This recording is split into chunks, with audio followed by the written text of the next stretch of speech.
Hi there, welcome to my channel and welcome to story time.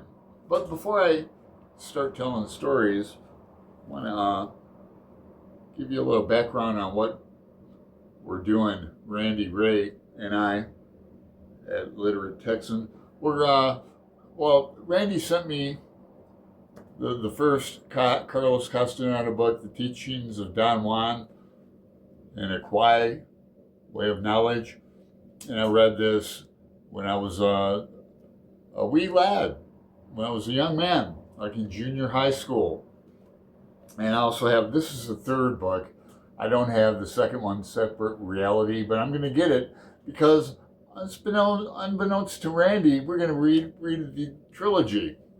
But that's really probably not a surprise to Randy, because we've been talking about doing this for 6 months or more, because it's a reread for Randy too. And I know Randy pretty good, but I don't know everything about him. Let me tell you a little story about me. I started smoking weed and dropping acid early in life. Now I know that might explain a lot, right?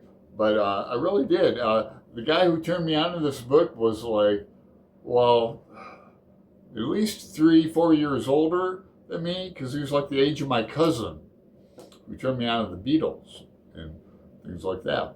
And I've been down in the bottom of the Grand Canyon about a dozen times. The Havasupai Indians live down there. Some have not been out. They've been down there for like 900 years. They have a post office down there. They have now this is back in the late 80s. I haven't been there in pushing 20 years, So last I knew, some German investors were building a hotel down there.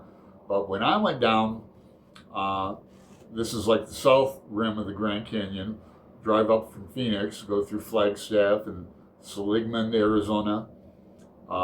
This is before they even had that external horseshoe that is see-through and you can walk out on wearing socks. I could never do that. You can see right down. But I've been down there in daytime, nighttime. I've flown out in a helicopter once. That was a cool experience. But we did the medicine one time down there. That's what they call it. In here, he calls it mescal. And it's an entity, a real being, mescal. But, and I haven't done acid since 1986. I can pinpoint it when I was at Kent State. But even, back then, sure we took it for shits and giggles, but I was always spiritual about it, believe it or not. So, and I've also done psilocybin mushrooms since then too. The season up here in the Pacific Northwest is around November, but I don't know how to grow them myself. I don't know how to pick them. Used to have a friend I worked with, but they're legal here and you can buy them. They're very expensive in dispensaries, but I haven't done mushrooms in 3 years.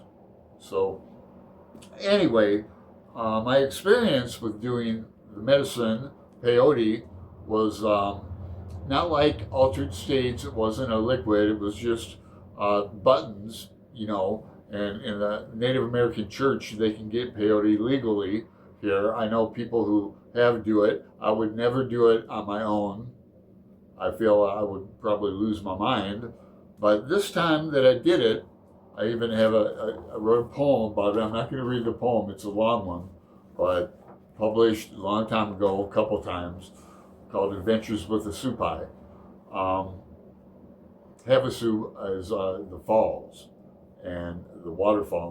They have Mooney Falls too. Mooney, like the moon. Anyway, my experience, it was like 3 white people and about 6 Native Americans and a tribal chairman, and there were buttons that were passed around. We didn't eat before, didn't drink a lot of water, didn't chewed them. Like in chapter 2, he kind of lays it out. And I know we were sitting like in a group and being quiet. It was in the doctor's house. The doctor wasn't there at the time. But I remember feeling really light and free, and I wanted to feeling hot, and I wanted to go through the window, and shaking my head when I opened my eyes again. I was like through the ceiling. I didn't go through the window, but I was out and above the trees and walking. My legs were sticky, but I was walking, and it seemed normal. I said, I have a big view. The moon was below me. I could cup the moon. I did talk to or communicate with wolves. These were wolves. I was afraid of them. What else? I just remember walking and looking around and seeing and being motionless. Then I remember, and it was nighttime. I remember waking up outside of the house with the tribal chairman sitting down watching me, and it was morning. He was watching me, and I came to, and we started talking, and I started talking about, I can't stop seeing this donut, I called it. It was yellow with my eyes open and blue with them closed. I remember this donut. It was probably yellow with my eyes closed and blue with them open. He said, you seen the Om fellows? And I remember hearing that word before in philosophy in the Oracle of Delphi, but I was surprised to hear him say it. I was a real smart-ass kid back then. I knew everything back then, right? He said, in the earth mother and all things round. And he went into birthing. It seemed like he talked about it for a long time, but those are the only few things I remember. I remember being really hot, and I remember being with a group of people again, and they were hosing off.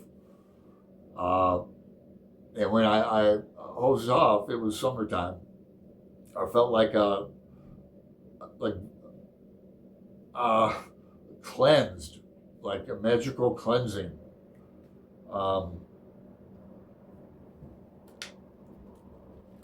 And reading this, the first book, Teachings of Don Juan, is bringing that all back to me.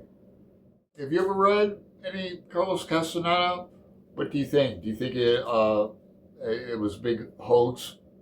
It was, I guess, it was written as his dissertation, PhD dissertation at University of California.